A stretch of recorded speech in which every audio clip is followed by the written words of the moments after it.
যেমন আমাদের নেত্রী মমতা বন্দ্যোপাধ্যায় ইতিমধ্যে সাম্প্রতিক কিছু বিষয় নিয়ে আজকে তার বক্তব্য জানিয়ে দিয়েছেন। নতুন করে আমরা কোনো বক্তব্য জানাচ্ছি না। এখন যদি কারোর মনে হয় যে তিনি ইস্তফা দেবেন তো দিয়েছেন, আমাদের মাননীয় নেতৃত্ব বলেছেন যে যার যার মনে হচ্ছে কোনো না কোনো কারণে যাওয়ার। 21শে জুলাই শহীদ দিবস, শহীদ তর্পণ আছে, যার যার মনে হচ্ছে, যার যার কষ্ট হচ্ছে তারা তার আগেই চলে গেলে ভালো হয়। আমরা আমাদের মতো করে, আমাদের কর্মীরা রয়েছেন, সমর্থকরা রয়েছেন, সৈনিকরা রয়েছেন, বাংলার মানুষ রয়েছেন, সকলকে নিয়ে আবার পথ চলা হবে। এবার ব্যক্তিগতভাবে যদি কারোর মনে হয়, আমরা যেটুকু জানি তিনি নিশ্চিতভাবে হয়তো তিনি আগ্রহী ছিলেন একটা সময়, কোনো না কোনো চাপ আছে, কোনো না কোনো চাপে তিনি কন্টিনিউ করতে পারলেন না, তার বিষয়। আমরা এখন নিজেদের গোটা বিষয়টা, সারা বাংলার মানুষ তারা মমতা বন্দ্যোপাধ্যায়ের সঙ্গে আছেন, আমরা এসব নিয়ে সংগঠন এবং আনুষঙ্গিক সমস্ত কর্মসূচি নিয়ে ব্যস্ত।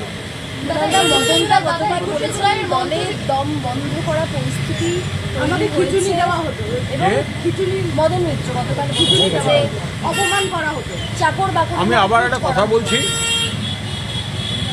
মদন মিত্র তার স্ত্রী এবং পুত্রদের নামে কেন্দ্রীয় এজেন্সির সামান গেছে, আপনারাই সবাই খবর করেছেন। তখনও পর্যন্ত তার যা স্টেটমেন্ট ছিল তাতে কাকে তিনি রেপিস্ট বলেছেন, কাকে কি বলেছেন, ওনার জীবনের একটাই লক্ষ্য, যাতে কেউ আমার নাম মদন মিত্র, আমায় কেউ যেন গদ্দার কোনো দিন বলবেন, আমার মৃতদেহের উপর মমতা বন্দ্যোপাধ্যায়ের পতাকা থাকবে, এগুলো আমরা শুনেছি। তো ফলে মদনদা ওখানে গেছেন শারীরিকভাবে, মানসিকভাবে গেছেন কিনা বলতে পারবো না। তার কারণ হচ্ছে সিবিআই এর চিঠি গেছে ওনার বাড়িতে, ওনার মিসেস আর ছেলেদের, সেই চাপটা হয়তো মদন মিত্র নিতে পারেননি। তারপরে একেবারে ওই পক্ষের শিখিয়ে দেয়া, ওই পক্ষের লিখিত স্ক্রিপ্টগুলো তার মুখ থেকে বেরোচ্ছে, অনেকের মুখ থেকেই বেরোচ্ছে এবং সব এক হয়ে যাচ্ছে সেগুলো। এবং ইন্টারেস্টিং হচ্ছে, যার কষ্ট হচ্ছে, দমবন্ধ হচ্ছে, অক্সিজেন সরবরাহ কম হচ্ছে, প্রত্যেকের হচ্ছে কিন্তু ভোটের রেজাল্টের পরে।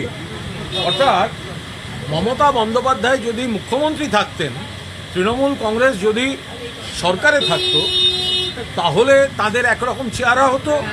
আর আজ নানা চক্রান্ত, নানা প্রতিকূলতা বা নানা কারণে, যাই হোক, তারা তাদের মতো থাকুন, ভালো থাকুন কিনা তারা ভবিষ্যতে তারা সেটা বুঝতে পারবেন।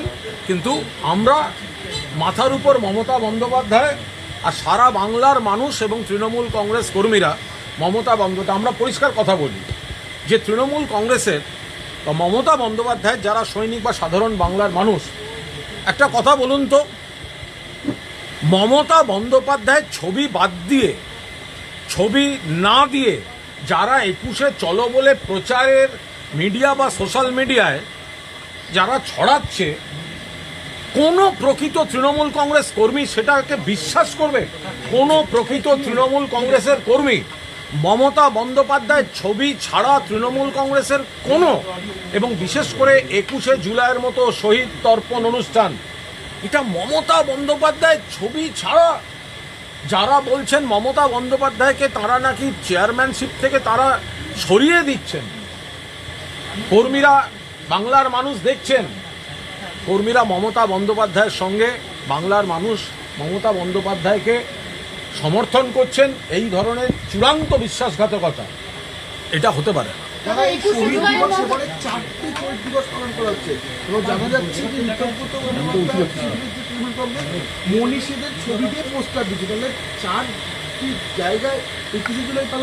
তাহলে মমতা বন্দ্যোপাধ্যায়ের কতখানি শক্তি সেটা ভেবেছেন? মমতা বন্দ্যোপাধ্যায়ের শক্তিটা কত বড় ভেবেছেন? তার পক্ষে সারা বাংলা আছে, কিন্তু তাকে ভাগ করতে গেলেও সেই শক্তিটার উল্টো দিক করতে গেলেও কতগুলো দোকান খুলতে হয়, এটা ভেবেছেন কখনো? লোকে একটা দোকান খুলতে পারে না। তাহলে মমতা বন্দ্যোপাধ্যায় তো দিনের শেষে শক্তি। 1993 সালের 21শে July no I card no vote, Mamata Bandyopadhyay এই কর্মসূচি ডেকেছিলেন। 14 জন গুলিতে নিহত, মমতা বন্দ্যোপাধ্যায়কে খুনের চেষ্টা, 100 জনের বেশি জখম, এবং তারপর থেকে প্রত্যেক বছর 21শে জুলাই মমতা বন্দ্যোপাধ্যায়ের আন্দোলনের সৈনিকরা এটা পালন করে আসে। কিন্তু বলা হচ্ছে হ্যাঁ, 21শে জুলাইয়ের মঞ্চ, দাদা 21শে জুলাইয়ের মঞ্চটা আমরা দেখেছি যে প্রার্থীদের নির্বাচনের ক্ষেত্রে বারে বারে সেলিব্রিটিদেরকে গুরুত্ব দেওয়ায় কি ব্যাকফায়ার করলো? দেখুন আপনারা ব্যাকফায়ার করার কি আছে? অনেক কট্টর রাজনৈতিক নেতা আছেন যারা কাউন্সিলর থেকে মেয়র, মন্ত্রী থেকে সব পেয়েছেন, তো তারা যদি উল্টো দিকে নাম লেখাতে পারেন সেটা ব্যাকফায়ার হচ্ছে না। ব্যাকফায়ার করলে শুধু সেলিব্রিটির ক্ষেত্রে। শুনুন, 1998 সালে তৃণমূলের ইতিহাসের প্রথম নির্বাচন থেকে মানুষ জানেন যে তৃণমূল কংগ্রেস একটা ইনহেরেন্ট কোয়ালিশন। মমতা বন্দ্যোপাধ্যায়ের এটা নীতি এবং বিশ্বাস যে রাজনৈতিক কর্মীরা তারা তো 100 বার থাকবেন, কিন্তু তৃণমূল কংগ্রেসকে প্রতিনিধিত্ব করবেন সমাজের সব পেশার, সব শাখার মানুষ। যেমন সব ধর্মের মানুষ থাকবেন, বিভিন্ন জাতি, ধর্ম, বর্ণ নির্বিশেষে থাকবেন, তেমনি পেশার মানুষ থাকবেন, যারা হোল টাইমার রাজনীতিবিদ থাকবেন, চিকিৎসক থাকবেন, বাস্তুকার থাকবেন, শিক্ষক থাকবেন, অধ্যাপক থাকবেন, চলচ্চিত্র অভিনেতা থাকবেন, গায়ক থাকবেন, গায়িকা থাকবেন। তো ভালো তো, এটা এই সংসদীয় গণতন্ত্রে একটা সমাজের ইনহেরেন্ট কোয়ালিশন। এবার সেটাকে কে অ্যাডজাস্ট করতে পারছেন আর কে অ্যাডজাস্ট করতে পারছে না, সেটা দিয়ে মূল মানুষের পার্টি ছিল মমতা বন্দ্যোপাধ্যায়। একটা মানুষের পার্টি সমাজের প্রকৃত প্রতিনিধিত্ব করে তুলতে চেয়েছিলেন, তার অপব্যাখ্যা করার কোনো অর্থই হয় না। অভিষেক বন্দ্যোপাধ্যায়ের জন্য অনুব্রত মণ্ডল 2.5 বছর জেল খেটেছে, কিন্তু আরো অনেকে রয়েছেন ক্যামেরার সামনে দাবি করেছেন। দেখুন, এই ধরনের কথাবার্তাগুলোর তো কোনো মানে কোনো মাথা মুন্ডু নেই।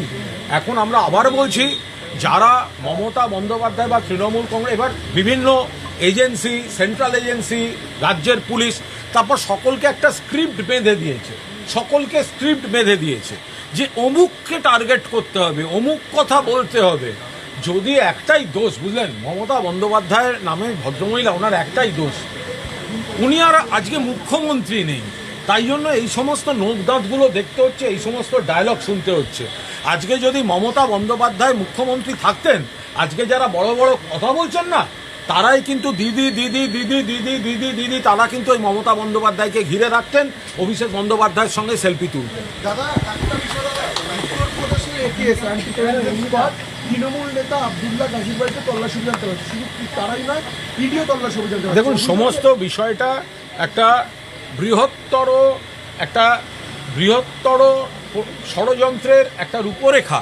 এটা নিয়ে আমরা বারবার আশঙ্কা প্রকাশ করেছি। কোন কেস, কি ব্যাপার আমরা ডিটেল জানি না, ফলে কেসের মেরিট টু মেরিট কোনো রিয়াকশন দেওয়া আমাদের পক্ষে সম্ভব না। আমরা টাইমিংটা দেখছি, প্যাটার্নটা দেখছি, তাতে মনে হচ্ছে রাষ্ট্র শক্তি, কেন্দ্র হোক বা রাজ্য হোক, সব রকম ক্ষমতা অপব্যবহার করে তৃণমূলকে বিড়ম্বনায় ফেলা, ক্ষতিগ্রস্ত করা, এটা টার্গেট করেছে। ফলে আমরা সেই বিষয়টা বারবার মানুষের সামনে আনছি, আইনি লড়াইও চলছে। Thank you. Okay, tata.